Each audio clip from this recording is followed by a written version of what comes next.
ఒకప్పుడు నేనుండే ప్రదేశానికి 5 మైళ్లలో ఒక శిథిలమైన మహాదేవుని ఆలయం ఉండేది. భక్తులు ఆలయ పునరుద్ధరణ కోసం విరాళాలు ప్రోగు చేసి స్థానికుడైన ఒక ధనికుడికి అప్పజెప్పారు. ఆ లోబి 2 సార్లు ఆ ధనం సొంతానికి వాడుకొని దొంగ లెక్కలు చెప్పాడు.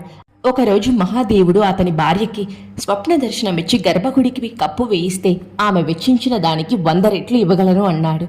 ఆ లోబి ఆ శివుడు నాకే ఎందుకు చెప్పకూడదు?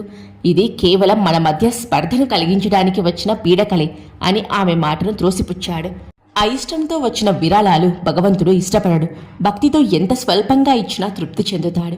ఆయన తిరిగి ఆమెకు స్వప్నంలో కనపడి, నీ భర్త మాటలు పట్టించుకోకు, నీకిష్టమైతే నీ ధనం వెచ్చించి పని జరిపించు అని చెప్పారు. తన పుట్టింటి వారిచ్చిన నగలను అందుకై వెచ్చించదలచానని ఆమె భర్తతో చెప్పింది.